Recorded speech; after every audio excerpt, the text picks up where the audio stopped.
Whether new shooter, longtime gun owner, or even police officer or soldier, your handgun needs a Crimson Trace laser sight or light. Get the confidence and reliability you need to protect family, home, and country. Crimson Trace.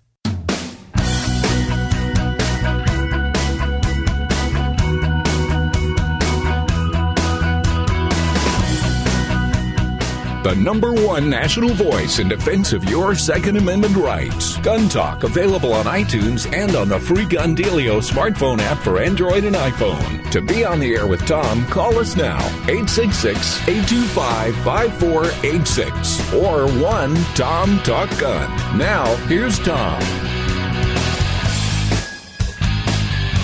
And we're back. Tom Gresham here. It's called Gun Talk because that's what we do. All day long, we talk about guns. People always say, well, how can you talk about guns for 3 hours? I say, 3 hours? I talk about guns for 12 hours a day. That's what we talk about.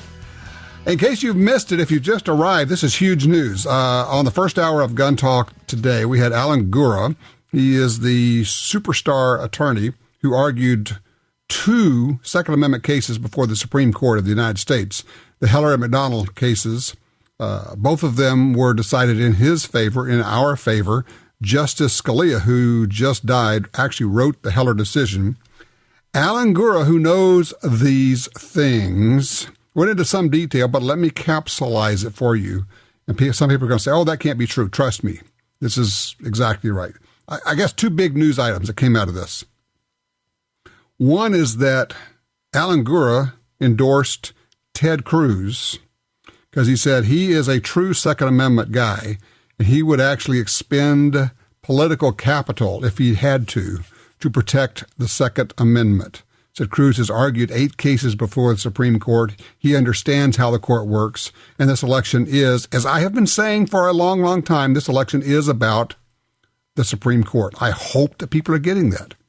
The other thing he said, and I'm seeing it also echoed in emails that are coming in from the NRA right now, Alan Gura said that if Barack Obama gets a nominee onto the court, or obviously if Hillary Clinton is elected and starts putting new justices on the court, the Heller decision goes away, the McDonald decision goes away, and the Second Amendment, for all intents and purposes, though it stays in the Constitution, in reality, it goes away also. It's the end of the Second Amendment, is the way he put it. Do we have your attention now? I hope so. We talk, I talk about this so much, people are so tired of hearing it. Because everybody wants to know, what gun should I get? What gun should I get? What gun should I get? Yeah, I get it. Okay, the hardware's fun. But the hardware is just the thing. The hardware isn't what actually does the thing. And when you're talking about self-defense, it is the software that's important. It is the training. And I know you hear me say it all the time, training. And I'll say things that irritate people. I say, your concealed carry class really wasn't what I consider training. It was information. It was educational.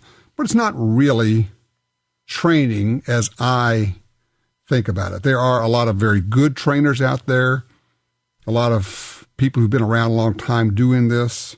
And I saw a blog post this morning by a friend of mine. And I said, okay, we got to get you on. We got to do this. Because Dave Spaulding from Handgun Combatives wrote a piece about where did all these trainers come from? Who are these guys who are looking goofy, doing goofy stuff? What is this all about? So right now, Dave Spaulding joins us. Hello, Dave. That was a brilliant piece, my friend. I'm sure you've irritated a lot of people with it. I've received a lot of positive comments. I've received a lot of hate mail. Much of it is you're out of touch, you're old, you don't understand the current generation of training, and they're absolutely right, because I don't understand it.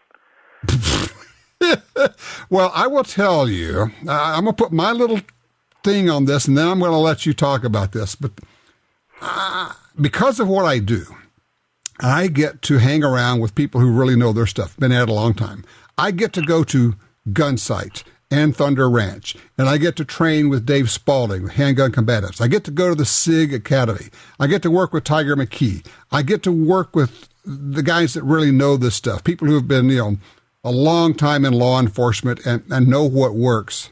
And the one thing I have found, Dave, is that there are some slight differences as you go from place to place, but for the most part, it's pretty much the same. And you guys all end up saying the same thing. If I keep poking around, I said, well, I want to learn the advanced stuff. He said, there are no advanced stuff. That's just basics. You just keep applying the basics well.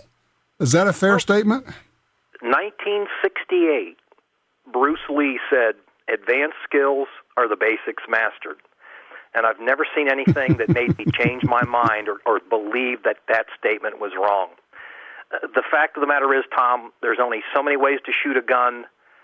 They've all been invented. Probably everything we need to know was developed between about 1840 and 1940, and the stuff that's come along since has been because of our advancement in technologies, our movement from revolvers to semi-automatic pistols. So we've changed the grip and a few things like that a little bit differently. But, it still comes down to you've got to hold the gun in your hand, you've got to get it between you and your threat, you want to get it up to eye level, and you want to control that trigger in such a way that you don't shoot him in the feet. It's pretty straightforward. Well, it is. And we've spent a fair amount of time at the range together, and one of the things I want to make sure people understand is that you were the law enforcement trainer of the year. So just so people understand your credentials, a lifetime in law enforcement of SWAT and everything else. I mean, it's not like this is your first rodeo, but also you're not locked into dogma, because we were sitting there shooting just one small deal. And I'm used to the manipulation drill. You tap rack and you put your hand on the top of the slide and pull it back, and you were doing it differently. And I said, well, okay, that's not what they're teaching at Gunsight, and that's not what I've seen other places. Why are you doing that? And you sat there and very carefully, as a good teacher would do, explained it to me. Well, you've tested it, you've tried it, and you've found that this works better. And so you showed me how you're rolling your hand over and you're working the slide and going, okay, Dave's not locked into dogma. You actually experimented with it, and you found that this was a better way of doing things. Well, my background before I went into law enforcement was as a teacher and a coach. I was a track and field coach. Track and field is a very technique-specific sport. You can really advance beyond your particular personal attributes by having good technique. And I've applied a lot of those same principles to shooting. So if you look at human physiology, and we used to call it physiological efficiency, now it's called biomechanical efficiency, which is fine. But if you look at how the human body works and how it best grabs something or drives something forward or moves, and you apply those physiological principles to shooting, you'll be surprised how much unnecessary motion you can eliminate. And that's really what you're doing, is you're eliminating the unnecessary, so you end up with only what's necessary, which makes you faster, more efficient. And also, frankly, you'll be able to do those things when you're completely out of headroom and you're overwhelmed, and now you're just operating, I call it operating automatically. I think that's exactly what happens. If you do this stuff enough, you'll actually be manipulating the gun without even thinking about it. Yeah, autopilot or unconscious competence. Within the industry, the companies that built things in the 1950s and 60s when they were doing human assembly lines, they called it familiar task transference, where you could actually do something without conscious thought. And when you think about it, that's what we need to do. You need to do this without conscious thought, because you're going to be so focused on that which is trying to kill you. If you're not running on autopilot, you're going to falter. You're going to fail.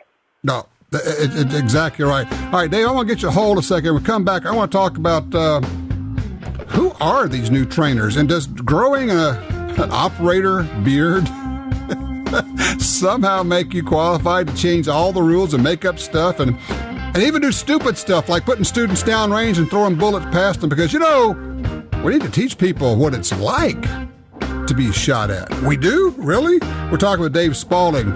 Website is handguncombatives.com. You want to look at that. We'll be right back.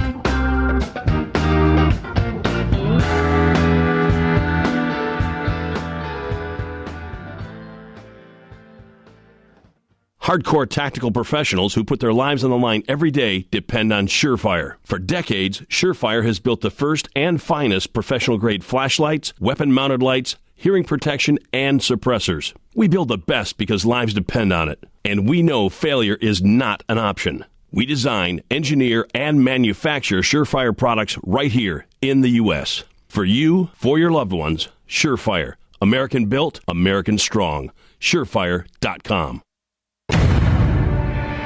What makes a legacy? Is it quality? Craftsmanship? Maybe it's the idea that every American deserves their right to security and peace of mind on and off the battlefield. What makes a legacy? Here at Colt, we're making it every day. Colt, built one at a time, proven every round. Are you looking for a place to shoot? The National Shooting Sports Foundation has a great website called wheretoshoot.org. It's the largest database of shooting ranges on the internet. It's also a great resource for shooters where you can find video tips, printable targets, and a lot more. Find it online at wheretoshoot.org. And while you're there, download their free iPhone app. That's wheretoshoot.org. The .45 Auto, also known as the 1911, is the standard other defensive pistols are measured against. No matter what pistol you carry, techniques developed around the 1911 are vital. You know you need training, and you know your concealed carry class definitely was not training. Now GUNTALK presents an exciting DVD, Fighting with the 1911 with Tiger McKee. Tiger's unique training style will have you drawing, moving, shooting, and running your gun better, no matter what style pistol you prefer. At shopguntalk.com, you can order our DVDs of Tiger's instruction. Shopguntalk.com also has a 2-DVD set, including Concealed Carry 1.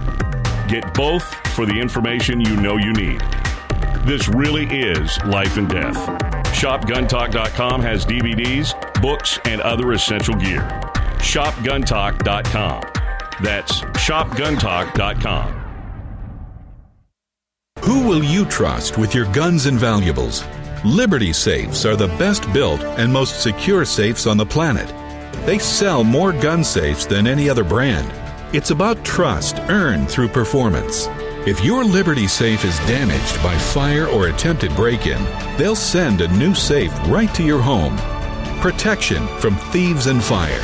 Trust the #1 maker of quality gun safes. LibertySafe.com.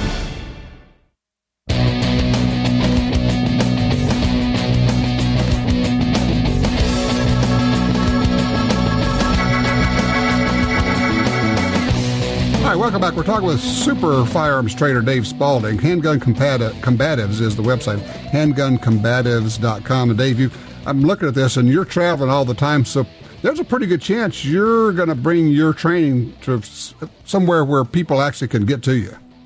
I'm trying to go from coast to coast as much as I can. I tend to get asked to be in the eastern part of the country more than the western, but I'm trying to rectify that. So hopefully I'll be near your viewers or someone who wants to take a class. Okay. Now, before people get upset with me, look, I have some good friends who do have operator beards and are trainers, but oh yeah, by the way, they're actually operators. Yeah. So I don't want to do that. And they're really, really good at this. But yes, they are. You said it's like in this blog you had, what is it? You figure this kind of starts with 9/11 when more and more people wanted to get training, and so these guys are popping up all over the place? Well, what do you after think? 9/11, prior to that, you remember, we had established trainers. There were certain ones that traveled, certain institutions, and you went to those. And then after 9/11, we had this huge influx of military-type people. And don't misunderstand, I am not bashing on the special operators. I have friends who are former special operators. I've got friends who are current special operators, and I get these people in my classes, pararescue jumpers, Delta guys, SEAL. I get them in my classes, not units, but individuals. And right. I have a high respect for them. And the guys that are on the training circuit, like Paul Howe or Kyle DeFore or Kyle Lamb, they are squared away guys. You bet. What kind of got me fired up is the people who think if you're not former special ops, you don't know anything. And the instructors who have never faced anything more serious than a paper cut, but try to dress up and act like they were a special operator. And for some reason, that seems to be what people are seeking out. And the ruder, the nastier, the more boisterous this type of person is, the more folks are drawn to him. It boggles my mind. Well, it's the whole Kardashian thing. If we can be rude and out there, that it attracts people. It's a YouTube world, which brings me to that. There are actually, and I wasn't kidding when I went into this, the break, there actually have been instructors who would put students downrange and have other students fling bullets past them, right? Yes, actually hold targets and shoot bullets past them. And the argument was we were trying to get them used to incoming rounds. Well, I have been in situations where I have been shot at. Trust me, I understood what it was right away. I knew what to do, which was to get down, and no one had to teach me what to do by shooting at me or shooting past me. Okay, so exactly. How does somebody, and I get this question all the time, you probably do too, how does somebody know if their instructor is any good? Well, it doesn't really take much to Google people these days and to do background research. You know, if you have an instructor you're interested in and you go to his website or you go to his bio on his website, whatever, and it is real weak, that's something that you may want to think about. Or what they've listed has nothing to do with their practical experience, but I've trained this person, this person, this person, this person. That doesn't mean anything. What did you do? What type of training did you have? What is your background? Because the folks that have done this, they'll have it. I mean, they may not be boisterous. They may not talk about all of their background, but they'll say, you know, I spent 17 years in the military, 5 of which were in the special operations community, or I spent 30 years in law enforcement, and when I was in law enforcement, I was in this assignment, this assignment, this assignment. They'll be able to articulate to you where they got their experience, and that experience is important in how they apply the lessons they're giving to you. Because if you're teaching the combative application of the handgun, which is what I focus in, I think you have a point of view that you can't get any other way than to actually have been in situations where your life was in danger. Otherwise, you're just recycling information. Now, I'm not saying that somebody that's never faced that can't be a good instructor, but I think it gives you a unique perspective that is worth the students hearing about. Does that make sense? It's interesting. Yeah, absolutely. I spent the last week on a vacation, but I was with a friend of mine who was a sheriff's deputy and firearms trainer and been through a few things. And just in the conversation as we're having as you go through the week, and at one point he said something I thought was very interesting, and I wanted to bounce it off of you. And we were talking about a particular situation. He says, Tom, he says, the thing you have to understand is I don't fight fair. And that had the ring of been there to me. It would, you know, it's kind of like he says, you know, and he said, look, he said, I'm polite. He says, sir, I need you to put your hands behind your back. He said, sir, I need to put your hands behind your back. He says, when I say it the third time, he says, when I get to the K in back, he's on the ground. It's just, you know, that's, I'm thinking that just has the ring of having been there. And I think, I guess spinning that back to what you're talking about is part of what you're paying for in both your time and your money is, yes, it's the information, it's instruction, but part of it is the perspective that comes from experience, because that could end up being as valuable as the rest of it. Sure. I mean, just because the force is judicious, it's judicious use of force, doesn't mean it's Marcus of Queensberry rules. What judicious force means is that you've reached a certain limit. Applying this force is necessary, but you apply it with great vigor. If I'm getting ready to take somebody into custody and they fight back, I'm not going to square off and do this duke it out kind of thing like I did in high school. I'm going to do whatever I can to take this guy out, because even if you're in tip-top shape, you can go full out for about 30 seconds, 45 seconds, and then you're going to be out of gas. So you don't want these things to go on prolonged. You want to end them quickly. And the courts understand this. It's just that when you do that, you have to do it within certain limitations. And so that's what we mean by judicious force. It's not necessarily being fair, but it's not going too far too fast. Another thing I want to get out there before I forget is that people will tell me, "Oh, I went to this school and it was great," and I want to say to them, "Okay, I've heard other things about that school. What is your experience? Have you been to other trainers? If it's the only trainer you've been to, chances are you're going to think it's good no matter what." Sure. What's your frame of reference? You know, people ask me this all the time. What should I be looking for in a class? And I say, you should be looking to build skills. Well, what do you mean? You should be looking to develop skills that will help you within your real world of work. And that's where we get into a lot of the spec ops stuff. You know, a lot of people want to have spec ops training. They want to do these carbine classes. They want to wear their chest rigs and their helmets and all that kind of stuff. And what's that got to do with helping you when you're attacked in the Walmart parking lot while you're putting Christmas packages in your trunk?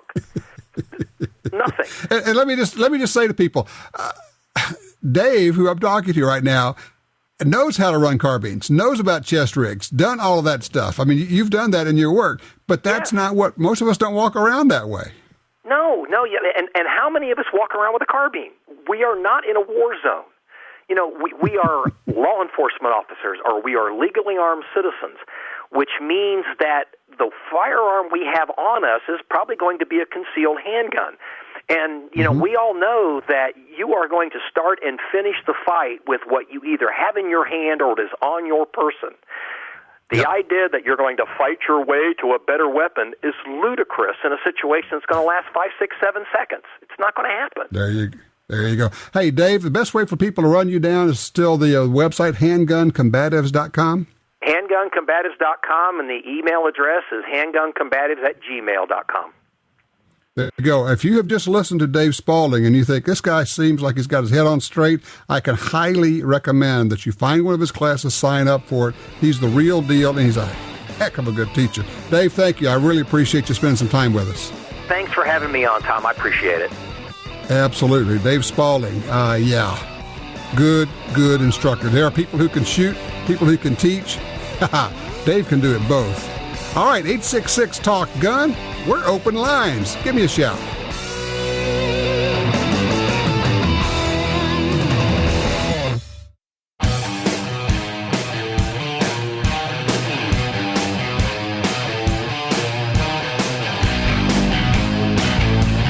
Gun Talk encourages you to support the local sporting goods store, gun stores, ATV dealers, and other local businesses in your area who advertise on this station and Gun Talk. Only together can we protect our rights. You're listening to Washington Times opinion page regular contributor Tom Gresham. Hey, on the after show today, Michelle has something she wants to talk about, NRA and training and picking the cheapest class around. We'll be talking about that. You do not want to miss that one. Line 3, Keith's with us out of Little Rock, Arkansas. Hey, Keith. How are you, sir? I'd like to speak to this thing you spoke of earlier before I get to my point.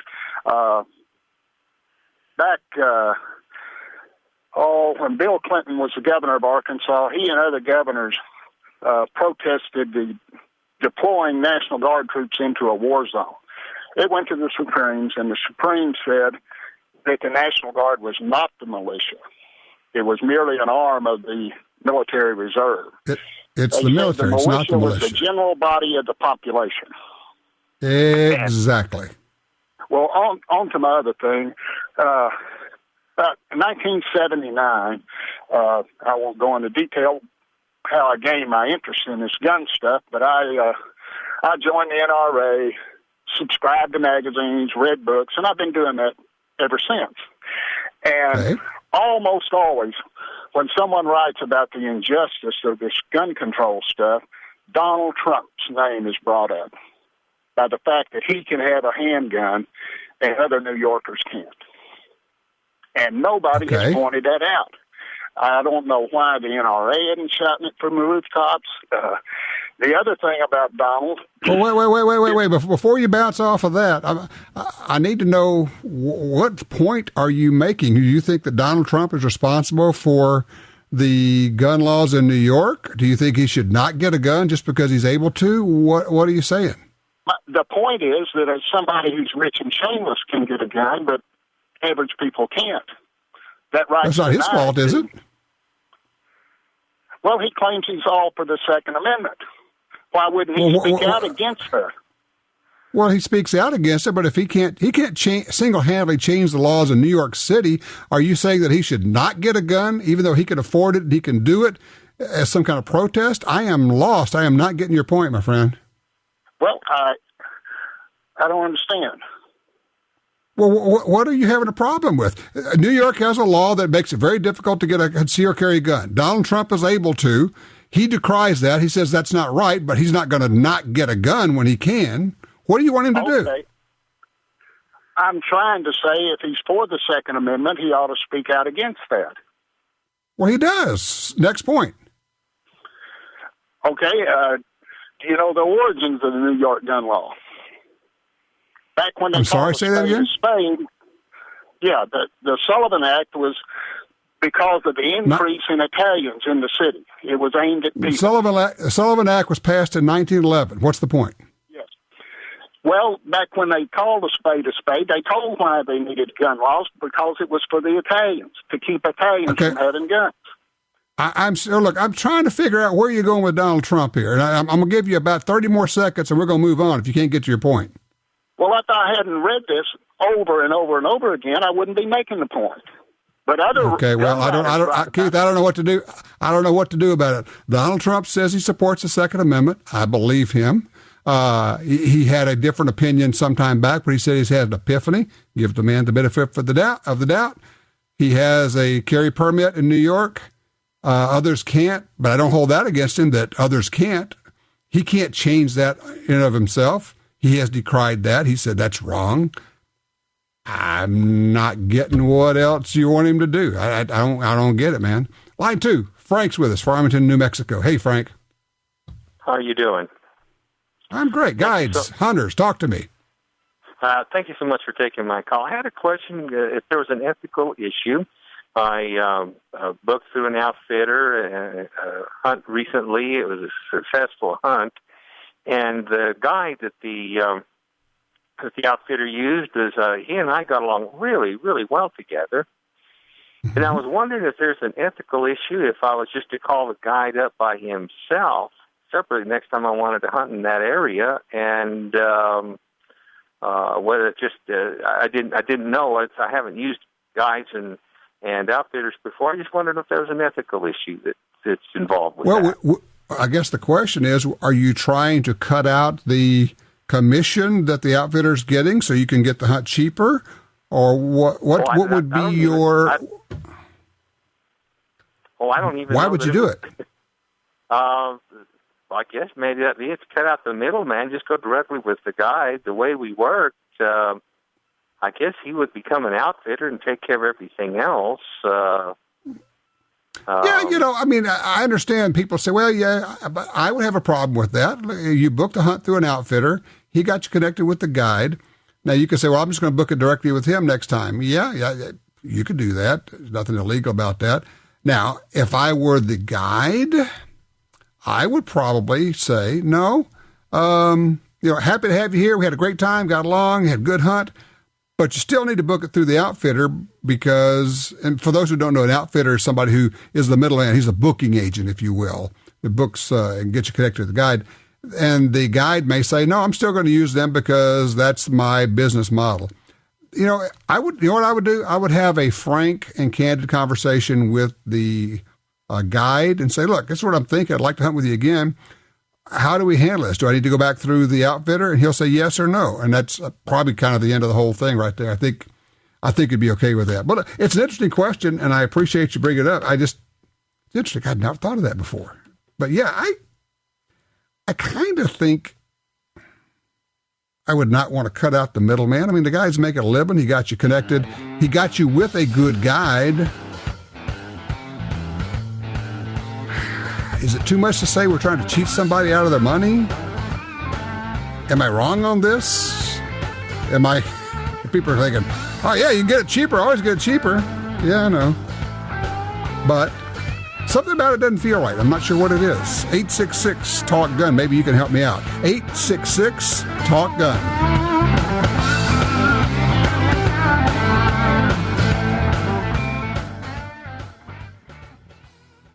Every crossbreed holster is handmade, based on the design invented by our founder. A Kydex pocket, molded around your gun for perfect retention. Leather backing for comfort. Specially designed clips allow you to tuck in your shirt for complete concealment. The highest quality mag carriers and belts sturdy enough to hold any gun. Our holsters come with a lifetime warranty and 2-week try-it-free guarantee. Crossbreed. Conceal and carry the cross. CrossbreedHolsters.com. You're at a gun store and your phone tells you about hot deals. Want to know about special offers? No problem when you have Gun Dealio, the free app for your smartphone. Gun Dealio delivers the latest deals on guns, ammo, and extras direct to your phone. Don't overpay for your shooting gear. Get Gun Dealio. It's free at the App Store and Google Play. Trigger the deals with Gun Dealio. GunDealio.com. Your guns are hungry, really hungry. They crave lead. They feast on recoil. They were born with a gluttonous appetite for speed and accuracy. Centerfire, rimfire, shotguns. They all need to eat. Let the feeding frenzy begin. Aguila Ammunition. Feed your firearm. Hi, this is Sarah. A silencer is today's most popular firearm accessory because it makes shooting sports more enjoyable. You're able to wear little or no hearing protection, and it decreases recoil, offering greater shooting accuracy. It's perfect for hunters and those who want more social interaction during shooting sports. So why are you waiting? SilencerShop.com is easier and faster than buying one off the shelf because they handle all the details, and they have the largest selection of top brands. Visit SilencerShop.com to find a silencer for your firearm.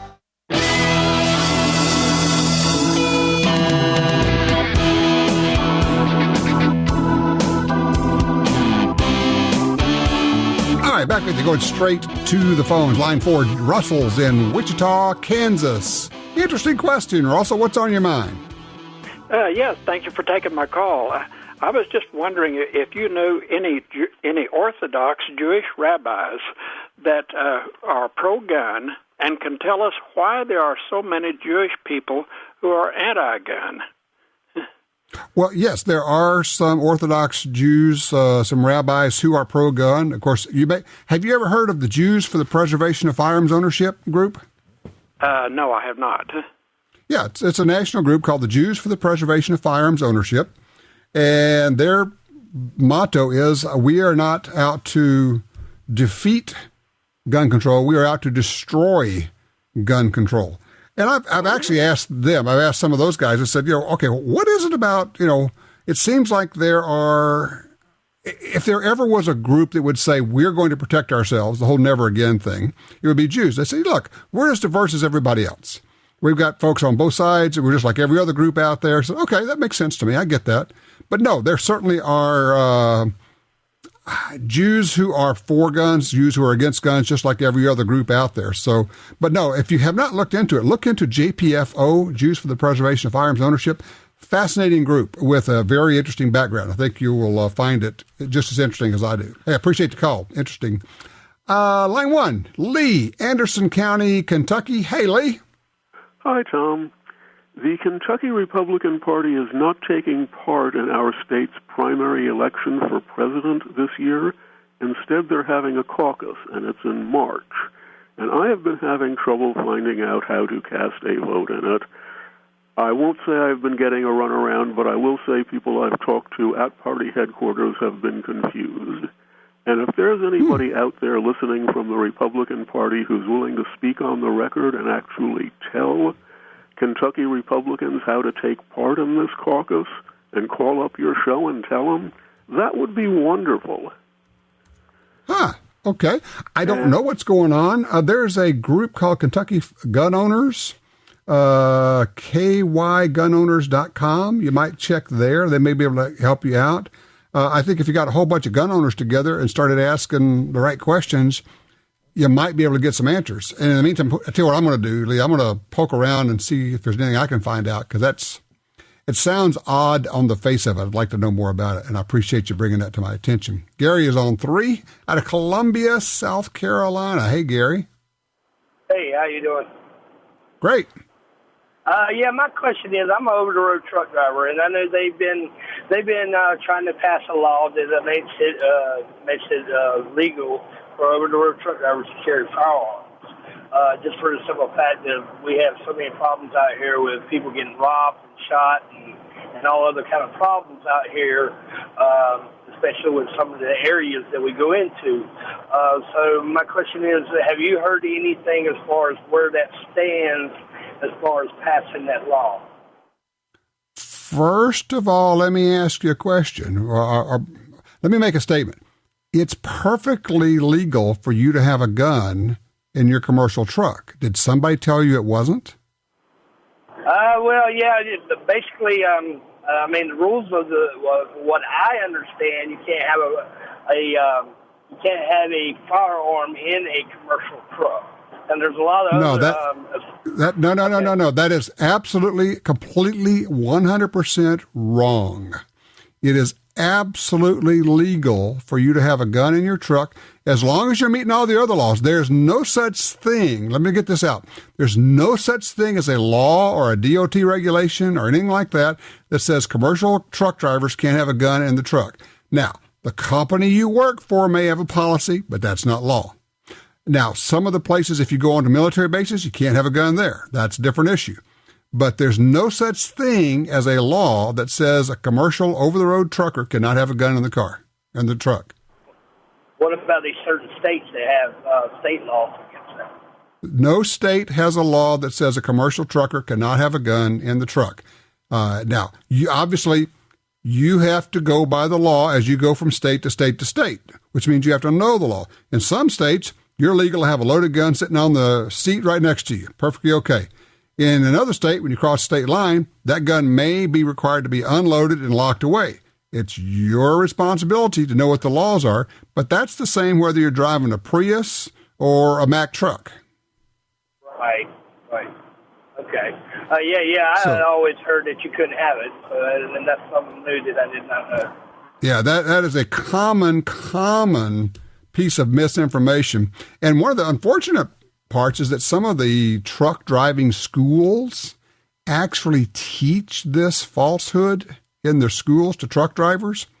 They will actually put it, somebody called it the green books. They'll put it in there as though it's a law. They'll say it's against the law to have a gun in the truck for an over-the-road trucker. It's not. It's a lie. And I don't know who's telling them to put that in. I think it's probably the companies that hire drivers because they don't want it in there, but they don't want the drivers to know it's them doing it, so they pretend it's the government requiring it, when in fact it's... Now, I don't want to minimize that. If you have a company policy and you violate the company policy, they can and they probably will fire you for that. So don't minimize the importance of that. At the same time, if you need a gun and you don't have a gun, you're liable to not get fired. You're liable to get dead. So you're going to have to make a call on this. And if you sleep in your truck, and you know what I'm talking about, you're out there and you got the lot lizards that are running around out there, you got to be careful. And frankly, you're on your own. So what would I do? There is no way in God's green earth that I would do that job and not have a gun where I could reach it. I would have carry permits in whatever states necessary to have the maximum reciprocity so I could carry in as many states as possible. And then when I go into the other states, I would absolutely, yes, of course I would, obey the law. Yeah, I would actually. I am not a lawbreaker. I don't do that. But at the same time, you got to do what you got to do. You got to protect yourself and your family.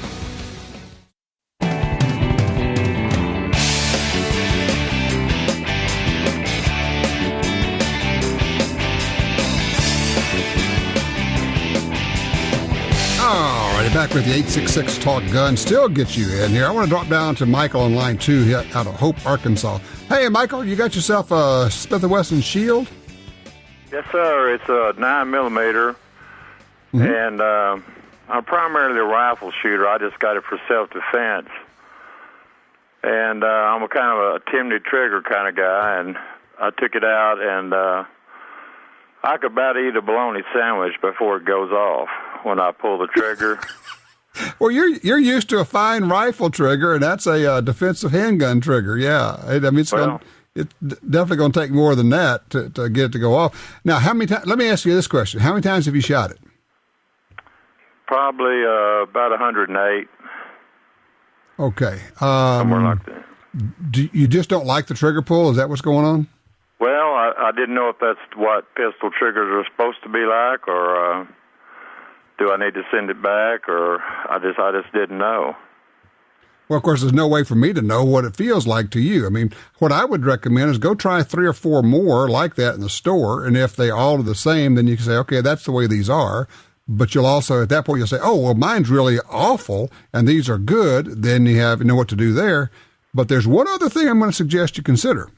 If you say, okay, this is the way it's supposed to be, but I just don't like it, there's an outfit called Apex Tactical, APEX Tactical, and they make a Smith & Wesson Shield trigger kit. And if you like Timney triggers in your rifles, this is basically putting an aftermarket trigger or a trigger job in your shield, and it's apextactical.com. If you go there, you could look up, it's $92.25. So there you go. But I would just compare it with some others first before you make any decisions. You need to find out if yours is an anomaly, which is not the same as an anemone, and find out if it's supposed to be that way. I appreciate that. Let's see here. Oh, got to do this. Stu, Elko, Nevada, line 3. Hey, Stu, Diane Sawyer. Yep. I'm saying let's not be distracted by the frontal attack, the new Second Amendment workaround now. The feds, through the school systems, are making a recommendation, which is going to be an edict later, that all teens be screened for depression, which coincides with that yellow journalism, Columbine, Diane Sawyer thing the other night. Sure. And take out the whole generation saying, oh, see, they have mental issues. And like I say, the questions are so broad, you feel sad sometimes. Well, what teenager doesn't, right? They're trying to take out the entire generation and disqualify them from their... Well, Stu, I got to tell you, you know what? I feel sad every time I watch anything Diane Sawyer does. So she makes me depressed. No, it's a great point, though. Yeah, they're trying to use the health issue because they found that it works. In the VA, if you exhibit any signs or say that you've got depression, or you say, look, I'd rather have my wife handle my finances, they say, oh, you can't handle your finances, then we're going to mark you as being mentally incompetent. You will never be able to own a gun in your life. And it's happened tens of thousands of times to our military veterans. It's happening right now. Barack Obama is all in favor of that. And now he's wanting to expand that. And to Stu's point, they're saying, oh, we could actually take guns away from people for life without ever having to go to court, without ever having to get a judge involved, without ever having to actually prosecute anybody. We'll just have a bureaucrat make a check mark on a piece of paper. You're done. You are shafted for life. Yeah. So you got to watch the front door. You also have to watch the back door. All right, if you're on hold, don't go anywhere. We're going to get to you in the after show. If you haven't heard the after show, grab you the free Gun Dealio app for your smartphone, Gun Dealio, and you can listen to the after show and the rest of the show if you happen to miss one. In the meantime, make a commitment. Be all in on this election and also on this fight for the Supreme Court. It's going to take every single one of us. Be safe out there.